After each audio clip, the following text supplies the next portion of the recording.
Bismillahirrahmanirrahim. Assalamualaikum warahmatullahi wabarakatuh. Terima kasih rekan-rekan. Ini mungkin pengalaman pertama ya bagi Anda sekalian untuk bergabung di dalam kelas saya asinkronus ya, melalui video teaching. Dan ini mohon maaf agak telat mempostingnya ya karena banyak kesibukan kesana kemari. Rekan-rekan sekalian, sebagaimana dalam pertemuan pertama kita sudah membicarakan tentang topik ini ya, cyberspace and cybersecurity. Nah, mungkin karena waktu dalam pertemuan pertama masih terlalu umum dan kita fokus pada mekanisme pengaturan kelas, nah, maka pada pertemuan yang kedua ini kita akan sedikit membincangkan tentang definisinya ya. Jadi introduction kita sudah memulainya, kemudian kita sudah menganalisis secara umum ya, fenomenanya ya. Jadi maksudnya fenomena di dalam kajian tentang keamanan cyber ya, atau cyber security ya. Jadi bagaimana kehidupan kita ya sehari-hari ya, tentang apapun yang kita pakai ya. Misalkan ada mobil, kita udah jelaskan kemarin. Sebentar saya agak ubah ke yang merah ini. Bahkan dompet kita, kemudian ada banyak dari fasilitas-fasilitas ya di dalam kehidupan yang kita gunakan itu sangat terhubung dengan keamanan cyber gitulah ya. Jadi itu fenomenanya seperti itu. Nah, sekarang kita mencoba memfokus pada masalah definisinya. Jadi apa sih yang membedakan antara cyber security ini ya dengan cyber space ya. Jadi dua istilah yang saya tetap menggunakan bahasa Inggris ya, sehingga tidak maksudnya dalam istilah ini biar kita tidak bias gitu ya, tidak bias gitu di dalam memahaminya. Meskipun nanti dalam konteks bahasa Indonesianya ya kita pahami saja. Jadi maksudnya yang dimaksud dan keamanan cyber dan ruang cyber gitulah ya. Cyberspace itu ya, ruang cyber itu seperti apa. Nah, masing-masing mempunyai 3 faktor. Kita bahas yang pertama mengenai cyber security ini dulu ya. Jadi yang dimaksud dengan cyber security itu adalah isu-isu ini ya yang muncul ya karena faktor-faktor yang muncul secara bersamaan ya, because of 3 factor taken together. Nah, ini ya. Jadi karena ada 3 faktor yang dia bersama-sama muncul gitu ya. Yang pertama tentu adalah kita hidup di dalam sebuah dunia yang sangat kental sekali dengan information and technology ya, atau IT. Dan karena kehidupan yang bermodel itu ya, bermodel dengan banyak menggunakan informasi teknologi, maka orang sangat mudah sekali untuk berbuat kejahatan ya. Jadi ini ada hostile or anti-social. Jadi ada orang-orang yang sengaja untuk itu ya. Jadi oleh karena itu perlu adanya cyber security gitu. Oleh karena itu perlu ada keamanan cyber. Itu alasan yang pertama. Karena kita hidup di dunia yang sangat modern dengan banyak menggunakan information teknologi, banyak orang ingin berbuat jahat sehingga kita perlu keamanan cyber. Alasan yang pertama ya. Alasan yang kedua sini adalah bahwa berkembangnya IT itu ya begitu masif, begitu cepat ya, dan itu mempengaruhi fungsi-fungsi sosial ya. Ini fungsi-fungsi sosial. Jadi apa fungsi-fungsi sosial itu? ya, kita semua pahami sebagai makhluk politik ya, kita mempunyai role di dalam kehidupan itu. Sebagai makhluk yang beragama, kita juga mempunyai role atau peran ya. Kemudian kita sebagai anggota dari masyarakat, nah itulah fungsi-fungsi sosial gitu ya. Dan itu juga akan sangat dipengaruhi oleh eksistensi IT itu. Yaitu alasan yang kedua, mengapa perlu adanya keamanan cyber. Kemudian yang ketiga, alasan yang ketiga itu adalah sistem IT itu sendiri ya. Jadi semodern apa sistem gitu ya yang dibuat ya oleh manusia, oleh pakar-pakar itu ya, tetap ada vulnerabilities ya, ada kerapuhan gitu ya. Jadi secanggih apapun lah yang diciptakan oleh manusia itu ya, berhubungan dengan IT itu tetap masih ada kerapuhan, sehingga dengan kerapuhan itu orang-orang yang jahat mudah untuk melaksanakan atau meniatkan dan melaksanakan niatnya itu dalam konteks kejahatannya itu ya. Jadi tiga alasan inilah kemudian mengapa perlu ada cyber security ya. Dan secara definisi ya kemudian kita bisa mengartikan bahwa yang namanya keamanan keamanan cyber itu adalah sebuah pertahanan gitu ya. Jadi sebuah pertahanan keamanan yang perlu dibuat ya untuk menahan, untuk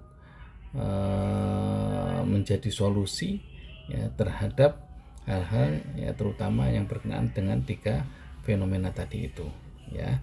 Itu secara umum gambaran dari definisi cyber security itu ada di sini ya. Nah kemudian semoga bisa dipaham ya, nanti kalau tidak paham boleh mem-WA di dalam grup ya, maupun nanti saya akan posting di adlink untuk Anda dan kita bisa berdiskusi. Oke, selanjutnya berkenaan dengan cyberspace ya, atau ruang cyber. Nah, kalau yang dimaksud dengan cyberspace ya, tentu ini kalau bisa baca aja kalimat yang pertama, it is in the context of this technology rich environment that the term cyberspace often rises. Jadi memang yang dinamakan dengan ruang cyber ya atau cyberspace itu ya bagaimana lingkungan teknologi ya, maksudnya lingkungan teknologi ini dalam konteks bagaimana teknologi itu di-invent ya, ditemukan, kemudian dikembangkan ya, kemudian dimanfaatkan gitu ya. Jadi ini juga ada tiga hal. Yang pertama, kita bisa pahami bahwa cyberspace ini adalah tidak sebuah tempat yang secara fisik gitu ya. Jadi seperti di mana kampus kamu kuliah di UMJ, oke ini terletak di Ciputat. Pak Wahid di mana rumahnya? Di Bogor, Cilendek, oke. Ada di Bogor, di Cilendek, ada di Ciputat, itu kampus ya gitu. Jadi itu secara fisik itu menandakan ada space gitu. Tapi cyberspace tidaklah seperti itu. Jadi cyberspace itu mana ya? Luar angkasa itulah ya. Jadi abstrak sekali ya, itu namanya cyberspace. Kemudian yang kedua, cyberspace includes but not limited.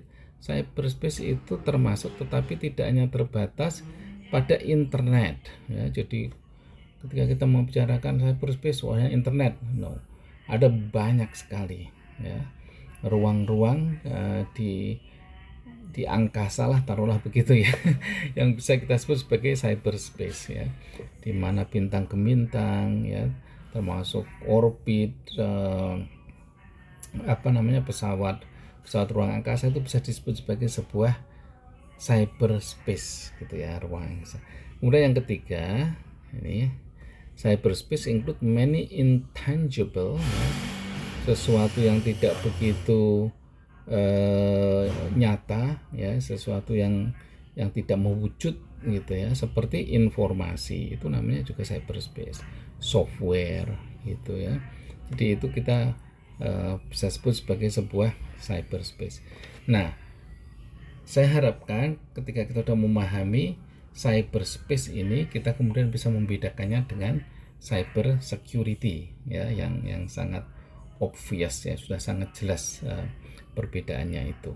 Oke, ini berkenaan dengan definisi. Saya coba geser. Kita lanjut pada slide berikutnya. Oke. Cyber security and public policy concerns ya.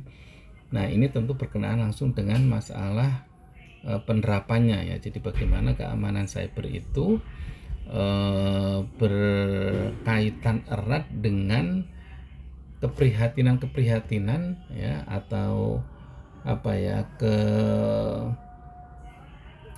istilahnya concern itu ya, keberpihakan gitu ya terhadap public policy ya, atau kebijakan-kebijakan umum gitu. Jadi seberapa istilahnya itu penting gitulah ya. Jadi seberapa penting cyber security itu berhubungan dengan public policy ya. Itu yang kemarin pernah saya sampaikan. Nanti kita akan mempelajari beberapa peraturan pemerintah ya, maupun perundang-undangan yang berkenaan memang dengan public policy itu, yang berkenaan dengan kebijakan publik ya. Jadi negara membuat aturan, negara membuat rule of the game ya, yang sangat terkait dengan masalah keamanan security itu. Nah, maksudnya di situ. Nah, jadi public policy ini nanti dia akan mencakup, saya tidak usah menerjemahkan yang ini ya, yang Anda nanti bisa melihat di klik yang di sini nih, yang di merah ini ya. Ini di buku yang pertama halaman 11 ya. Di sini saya kira saya sudah share semua bukunya itu ya, seingat saya, tapi nanti kalau belum saya juga akan bisa kirim ke grup WA ya. Oke, jadi yang terkait dengan public policy itu nanti adalah di bidang-bidang ini ya. Jadi Anda bisa melihatnya di sini ya. Untuk yang di cyber security itu ada persoalan ekonomi, persoalan penemuan-penemuan ya, innovation, kemudian civil liberties, kebebasan sipil ya, tentu kemudian HI ya, international relation ya, ini Anda semua ada di sini ya, and national security, ini yang paling penting juga ya, dan bagaimana keamanan nasional itu ya. Jadi ini sangat terkait ya, maksudnya sektor-sektor ini sangat terkait dengan keamanan cyber ya, cyber security. Jadi seberapa istilahnya itu ya, tangguh sebuah negara ya, itu bisa jadi menjadi ukuran yang utamanya itu adalah seberapa bisa negara itu melindungi ya kepentingan faktor-faktor ini ya, terutama di dalam sektor cyber security-nya, karena sekarang ini ancaman-ancaman terhadap kedaulatan negara baik di bidang ekonomi, kedaulatan pangan, keamanan dan lain itu lebih menggunakan ya modal atau lebih menggunakan senjata-senjata yang berupa cyber ini ya. Jadi bukan seperti yang dulu ngirim tentara gitu-gitu, itu udah konvensional banget ya. Nah, kemudian di dalam hal yang lebih spesifik lagi ya, lebih mengkhusus ya. Jadi ancaman-ancaman itu bisa berupa apa? Bisa berupa cybercrime ya, kejahatan cyber, loss of privacy. Ini saya kira udah banyak banget bagaimana privasi itu sudah hilang. Aktivisme ini juga menjadi kita nanti akan bahas ya beberapa, termasuk espionase ya. Jadi contoh-contoh ini adalah contoh-contoh bagaimana kejahatan-kejahatan ya, baik terhadap individu sebagai warga negara maupun kedaulatan negara itu bisa sangat mudah ya diancam, sangat mudah diterobos gitu ya, dalam konteks ketika pihak yang ingin berbuat jahat itu tadi menggunakan cyber tools gitu ya, alat-alat yang berupa cyber.